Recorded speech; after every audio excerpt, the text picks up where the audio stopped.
I got to tell you, man, not a drug user per se, but I can't imagine anything sweeter than the sweet addiction of Miami Heat playoff victories. On the road, you start off against the number one seed and you set your ass a franchise playoff record in points scored. They had it all working today, dude. Mwah. Beautiful day to start off. I hope everybody starts off their work week sans pants. You're all probably hungover from Tortuga anyway. It's raining. You shan't wear pants to work tomorrow, because let me just tell you something right now. This may just seem a little bit crazy of a reaction for the first round, but let's be real about it, okay? This isn't just your granddaddy's first round series. This is an 8 via 1. This is basically like a conference finals. You're going in there with one of the heaviest challenges that you're going to have in the entire postseason. Everybody's favorite. And if you're serious about it, you got to take one of the first two, as I told you, because I have absolute faith in this team, in spite of everything they have thrown my way this year, that if they take one of the first two, then they are game for this series, okay? Because I still know the talent on that team. I still believe in the top two guys on this team. And man, did everybody show up in a big, big way today for the playoff debut of this season. And my God, beautiful, beautiful performance from all around. I just want to say, though, before I get into a little recap here,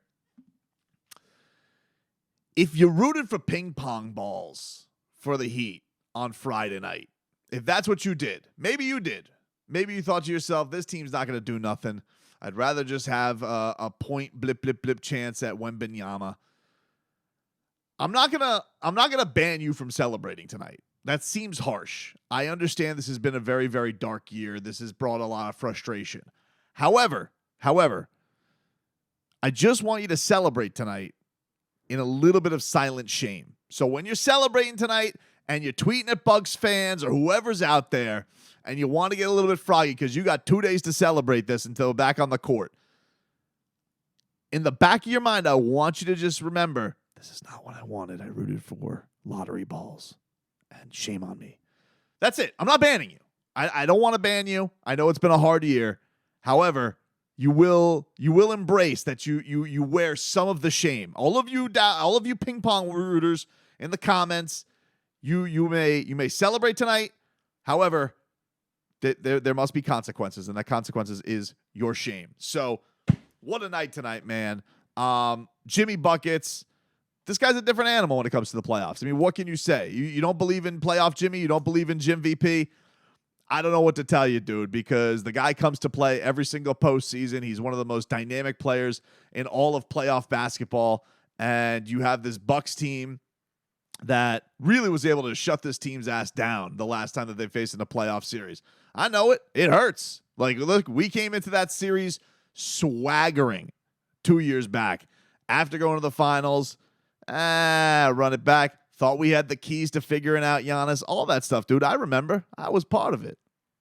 And they did a hell of a job. And they tried a lot of those tricks. This is the thing. Like, you watch this series, it's not like there's a lot of surprises from the Heat's end.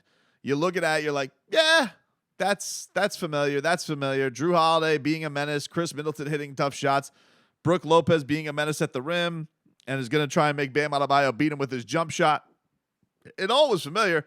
And really, Miami was hip to it. And what an offensive performance they put forth today. I thought Charles Barkley said it well, because I'm not going to leave the elephant out of the room much longer. Giannis Antetokounmpo going down in the first half of this game. He suffered a back injury. He got caught up. He got fouled by Kevin Love, seemingly just being there. And he fell right on his back, goes out of the game, comes back. And then, after a few more minutes is out of there. So he has some kind of back injury. It looked bad. I mean, Giannis looked like he was in a lot of pain. That's a big body. He does get a couple days rest. I don't know. I would imagine that he'll be okay to come back and play for Miami. But backs are tricky, dude. Backs are a tricky thing. And I wholeheartedly, and I can't believe I'm saying this, agreed with Charles Barkley, because Miami goes into halftime with a double-digit lead, And he was right. He said this is a must-win for Miami. You cannot blow this game. You're not getting Giannis back into this game. You have to pull this one out. And they did. They did. It was a tough one because Milwaukee did show a lot of grit of a champion with some big shots. Middleton was awesome tonight.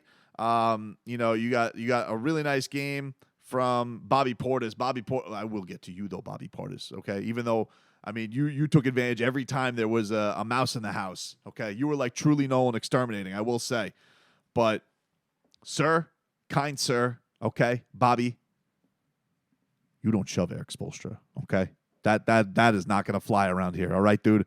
This is not a mirror or whatever the hell is his name that you knocked out in Chicago. Okay. You don't do that to a Hall of Fame, a future Hall of Fame coach. All right. I don't have, I don't have, people running around willy nilly trying to ruffle the hair of Mike Budenholzer, which would be hilarious. You don't shove Eric Spoelstra, and I hope there's consequence. I know Eric Spoelstra, it'll be water off his back. All right. I'm doing this before postgame is even said today. He's not even given the time of day if anybody would ask about it. However, you knock it off, Bobby Portis. Okay. And that's that. All right. Hard warning, dude. All right. I'm not having this right now. Meanwhile, Miami had to get this. All right. You start off on their floor, 1 seed.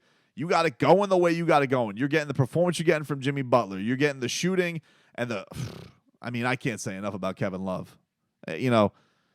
Look, this has been a very, very weird tenure of bringing Kevin Love here for sure. You brought him here, thought he was going to be the perfect piece next to Bam Adebayo. He ends up, because of the way the team's defense is going, ends up on the bench. But he was as important as anybody tonight. He really, really was. I thought he settled things down. Bam was definitely playing, sped up early in this game. Was falling for a lot of the tricks. He had everything there for him. Outside of that one play that he had in the first half where he took it right to Giannis's chops and got the and one. I was like, oh man, business is about to pick up. He had these frantic plays. I'm just like, come on, dude. Like this is there. This is there for you. You're not that same guy from 2 years ago, Bam. And man, did he come through in that second half. He really, really, he put it all behind him. And you saw a guy who was confident. He was working that game with Jimmy Butler. Huge night from Bam. But I thought in the midst of all that, look, talk about champion savvy, talk about veteran leadership, all of that stuff. It must be said because Kevin Love, he really provided all of that tonight. He took huge charges to get the ball back for Miami in this game. Was an absolute monster there.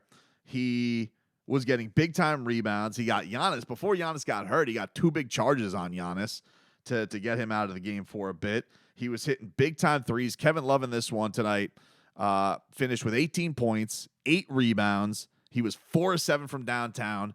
It was just a monster. He did everything that you needed from that position this year that you really, you've been looking for something out of that backup big position this year. And he was absolutely dynamite today. Absolutely dynamite. You can't say enough about Kevin Love and what he was able to provide. And really, a lot of the role guys showed up big today. Caleb Martin. Dude. Caleb Martin was such a beast. There was a point. It was in the third quarter or the fourth quarter. Everything's a blur right now, folks. It was a huge 3 ball by Ingles, okay? Cuts it to 88-83. Caleb Martin answered with 3-point play. Ended up being a drive to the basket. He missed the free throw. Then the next possession gets kicked out to him again. Drives right past safety day Jay Crowder, who, was kind of a non-factor today. If I'm honest, 0-4 from 3, body. So that whole thing, no Gogi, no hammer out there today. Nothing from Jay Crowder. So the whole copycat syndrome that the Bucks tried to try, not so effective. Chris Middleton was an absolute monster today, dude. He did. He was trying to will this thing himself in every which way with his big 33-point performance. But that offensively, him and Bobby Portis were kind of the 2 guys that shined. It's going to be interesting. It's going to be interesting to see how they respond. I expect that they will respond strong. I expect that they will have a monster game from 3 the next time around. Look, this ain't rocket science. We've all been around for these playoff games. He'd have a house money game coming up in this next one against the Milwaukee Bucks. You know that their role players are probably going to shoot a gazillion% from three. The refs, which, I mean, that was something today with them. A lot of fouls, a lot of crazy calls.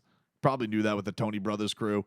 But let me tell you something. The Heat are in the Heat are in for some home cooking coming up on Wednesday night, because they are terrified about somebody going up 2-0 on the Bucks. So I just want Heat Nation, prepare yourself for the bullshit. It is going to be coming strong from the officials on Wednesday night. I just want everybody to prep themselves for that.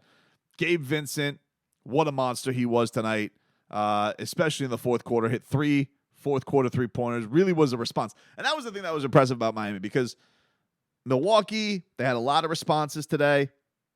But the thing that was impressive is Miami just always seemed to have an answer for it.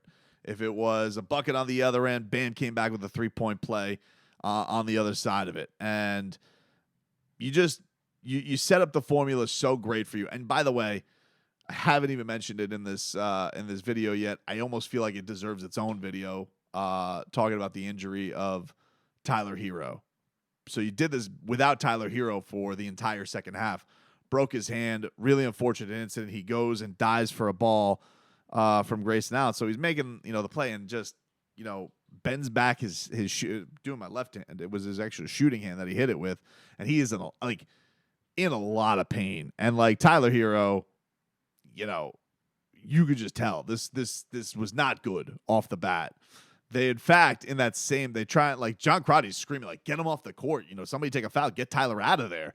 And in the same possession that he's saying that, Gabe Vincent swings it right to him, and he throws up a three, and it looks terrible because his hand we find out, is broken. So hugely unfortunate for Tyler, because I thought Tyler really got off to a nice start in this game. I thought that Tyler was playing well. And, if this ends up where he's going to be out for an extended period of time, and you say, to come out broken hand immediately, first of all, means they took x-rays. It's not like this is, they always say x-rays come back negative. No, this is x-rays came back, broken hand. They know right away. And so hugely unfortunate. Curious to see what they have to say about that and how the Heat respond, because Tyler is you're losing, one of your best scorers if he's going to be out, and it feels like almost Goran Dragic all over again. And I know how this is going to go. I know all the headlines are going to go to Giannis being out. I get it. He's a 2-time MVP. Tyler Herro's a 6th man of the year, but this is truly this is a rough one for Miami to not have to lose Tyler like that.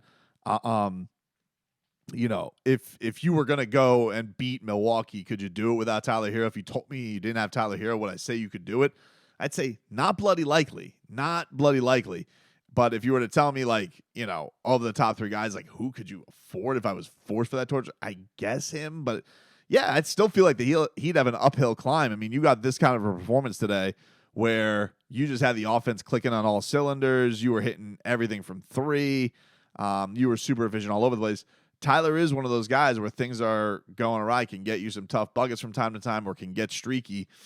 And to not have that you're going to need this from Kevin Love almost every game you have a chance to win. He needs to do this to make up for the loss of Tyler Herro. But really, really sucks.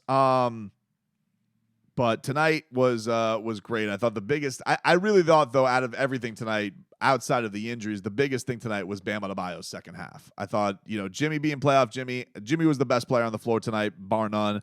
And just continues to be able to get to wherever he wants to get to in these playoff games, and just did all those typical Jimmy Butler things that were fantastic. But Bam putting on the hunting hat and going ostrich hunting in the second half, where they're disrespecting him. They're dropping, and they said, go ahead, hit it. And he was just hitting jumper after jumper after jumper over that giant ostrich's face. Beautiful. And really, in that third quarter, him and Jimmy really had so much has been made about the connection that they have, and they had just some beautiful stuff working with one another. in this game as well. It really was. It was all working for Miami. You did exactly what you needed to do in one of these first two games. You get to play even looser coming up in that second game. We'll see what the health situation is of everybody involved. I would imagine Tyler Herro's out. Giannis, I would guess, because I'm a doctor. I'm not a doctor. That he'll be okay. But tonight was absolutely huge. Before I'm out of here, though, before I wrap this thing up, Pfizer Forum, you're brand new. Why does your court not work? I mean, people were slipping all over the place willy-nilly. Everybody, I don't know if this has been a thing for the Bucks fan all year. If you could explain yourself with what's going on with your court.